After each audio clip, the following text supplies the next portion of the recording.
Appalachian women played a central role in preserving the culture here.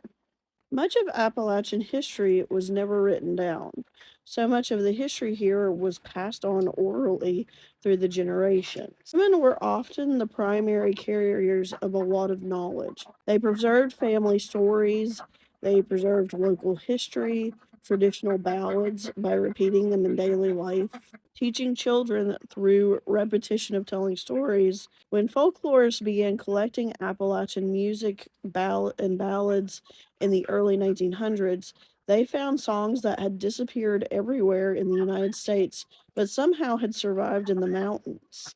These songs were maintained largely by women. Women also acted as cultural gatekeepers through food knowledge. Recipes weren't casual traditions, they were passed down, they were part of the culture. They were systems of survival. Women passed down knowledge on how to preserve beans, cure meats, stretch cornmeal, and plan for winter to determine how much food people were going to need. A lot of women's knowledge helped people and families to survive long, hard winters. This knowledge was huge and it mattered so much because many Appalachian communities, they were so geographically isolated, sometimes into the early 20th century. In rural places in Appalachia, stores were really hard to get to, general stores. They didn't have roads in some of the most rural areas. They didn't have electricity for the longest time into the 1900s in a lot of places. Indoor plumbing, they didn't have that necessarily. So culture arrived much later in parts of Appalachia than it did elsewhere. So much work and so much fell on the shoulders of women. Women were midwives. They were the informal healers of society long before doctors and hospitals ever existed.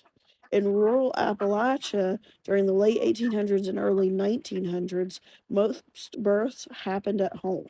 Midwives, they relied on knowledge passed on to them from their ancestors. Through childcare, women also shaped language. They passed on behaviors, they passed on values. They taught kids how to speak, what stories mattered to be passed on to their kids when they grew up. And they passed on cultural identity to the places that they lived. In the early 20th century, when outside reformers started coming into Appalachia, they targeted women directly. They aimed to replace local knowledge with outside standards because they didn't like the culture. They thought it was wrong. And this shift weakened women's authorities as cultural gatekeepers.